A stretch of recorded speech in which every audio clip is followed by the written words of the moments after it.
Hey, idol, kaway-kaway ka muna. Bablog ako. Mga chip yan eh.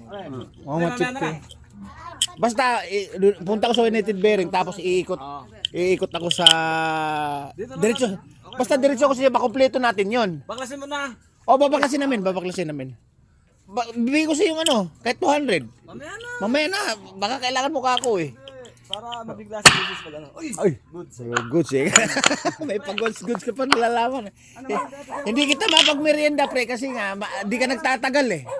Eh kung umabot ka dito ng mga video 15 minutes, eh, alis ka, mapasok ka ba ngayon? Oo.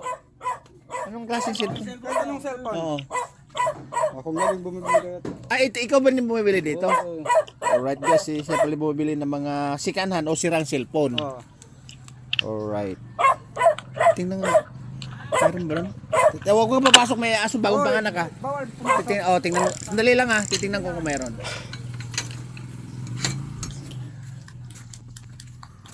May kasi bumibili ng mga, siguro dyan, yun yung negosyo, kanya-kanyang linya yan eh. Sirang ano. Yung sa atin binibento ako yun. Wala ka. Ay, ito yung nakuha ko to kailan. Ano ba to? Piyapay yung Dito lang. Papakita natin kung pwede dito. Kita natin kung pwede dito guys. Alright.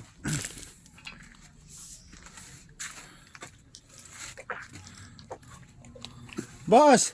Nabenta na pala. Ito na lang. Kanang kuha mo na ito. Ito na lang eh. Ha? Walang ubra dyan eh. Walang obra dito? Mga ganyan lang. Mga ganyan lang. Mga task rin patingnan ng mga tatak. Basta kahit siya local o ano, basta original, basta sira. Basta sira. Magkano bilihan mo nito pala? 200, 300. Tingnan ba, pagka ganito pala, pag-ipunan kita siguro. Oo. Diyan nga. Alam mo, boss, ano yung kinukuha ito? Yan lang. CPR may ginto dyan, di ba? Wala, binibenta naman per kilo. Ang CPR. Tapos itong ano, yung naiwan. Tatapon na. Yun lang CPR, yun lang mahalaga. Alright guys, ito pala mahalaga dito. Saan ka ba umuwi? Bakod Bayan? Bakod Bayan. Di ba dito ka natira dati sa terminal? Dyan. Ayun. Kaya kilala ko nga kayo dahil lagi ko dumadaan. Tapos ito naman, halimbawa, itong dalawa na to. Yan, tag 300 naman. 300. Tag 300. Yan. Redmi. Tapos depende sa unit. Depende. Basta CPR rin kinukuha. Kasi ang nabalita ko kasi boss, may ginto dito ng 24K, maliit lang. Pero pag naipon, malaking halaga. Itong isa na to.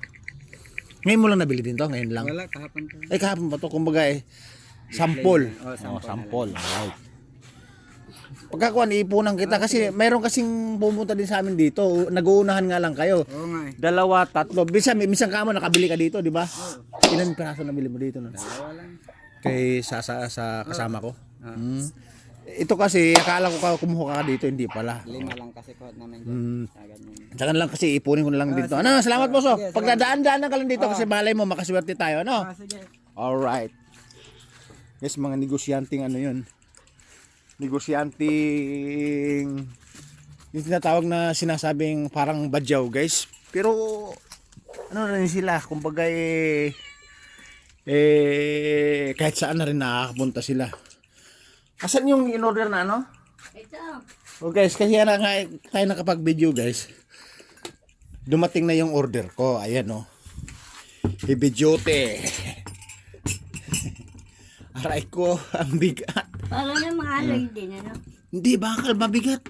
Guys, ito yung sinasabi ko. Kasi guys, ang paliwanag ko nga sa inyo. Timpla mong kape.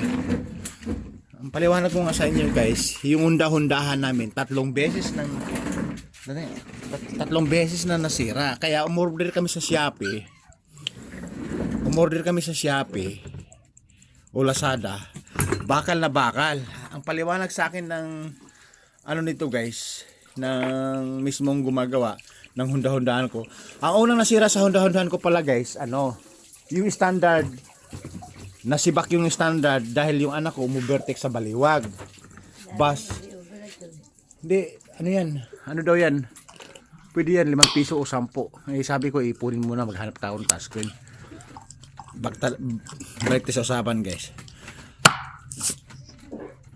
Umubertik sa baliwag yung unang standard na hub na nagagamit. Tapos yung pangalawa guys, nasira na naman. Umubertik daw ng Philippine Rabbit doon papuntang highway sa Vergara Road sa SM. Tapos, nakabili uli ako ng hub guys sa surplus.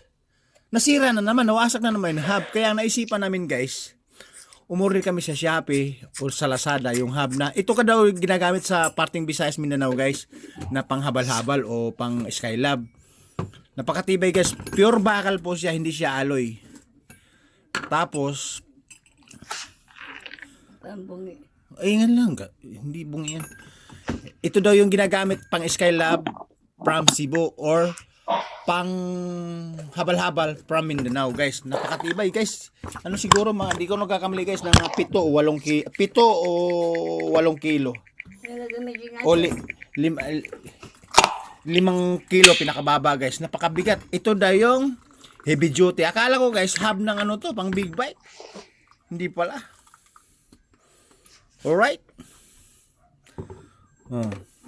O, diba? Tapos guys, ginising nga kasi ako, natutulog pa kasi ako. Tapos ngayon pa lang ako magkakape. Alright? Guys, tandaan mo ang order nito nasa kasi sa ano guys, ang paliwanag sa akin ng magagawa nasa 2,000 daw to sa pwesto at madalang lang daw to. Kasi made to order nga po.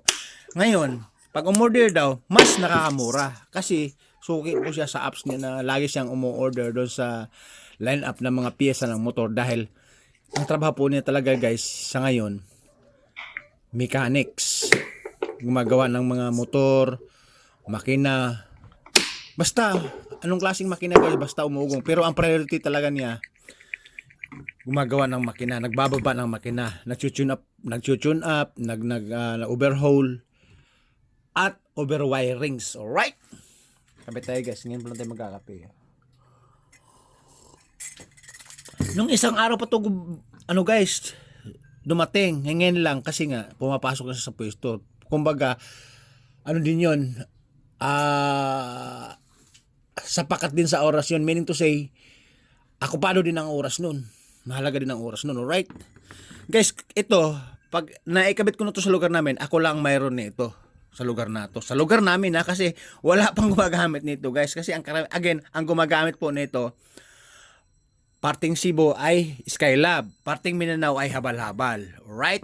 Itong hub na to. Hindi po siya alloy guys. Kasi pag alloy, sibak na naman. O baka naman mamaya. Ay, overtake na naman yung anak ko ng bus Piltran ko o Philippine Rabbit sa super highway. Kasi pag kumadyot na ganun, hindi basta-basta po nasisibak. Dahil again guys, bakal po to. Pure bakal. Pure steel. Alright? Hindi po siya alloy. Kasi pag alloy, wala na. Gagastusan na naman kami. Again, 3 beses nang nagpalit kami ng hub ng panghunda-hundahan namin. Ito, iwan ko lang. Ang sabi ng magagawa guys, masisibak na yung makina ko, masisira na makina ko, pero ito hindi basta masisira dahil gawa sa bakal po siya. Alright? Magandang maga guys. Hindi hanggang dito lang, magkakape po tayo. Kasi asikasuin pa namin yung kulang dito. May kulang pala ito guys ha. 4 na bearing daw dito. Ang pinakamainam pala guys, 4 na bearing na gagamitin nito, hindi lang 2. Kasi karamihan kasi 2, 3 lang, pinakamarami, di ba? Kaya pagkakaiba po to, 4 na bearing. Ang bearing po nito 503. 2 sa labas at 2 din sa loob. Alright? Okay? Again, ako lang meron dito sa paglugar namin, sa parting Nueva Ecija. Kasi ang gumagamit lang po to, Cebu at Mindanao. Visayas, Mindanao lang gumagamit to. Skylab and habal-habal. Ngayon pa lang siguro ngayon pa lang magkakaroon dahil in-order nga namin to. Good for 4 days o 3 days na ito. Kasi kahapon dumating eh. Alright?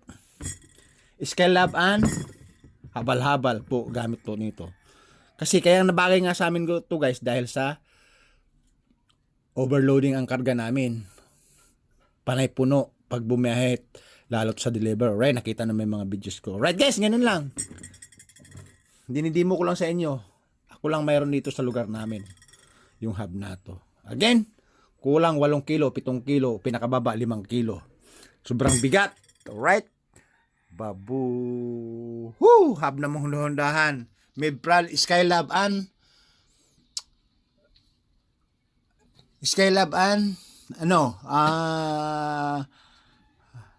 ay nakalimutan ko na. Habal-habal. Alright. Babu. Di pa kasi nakapagkape.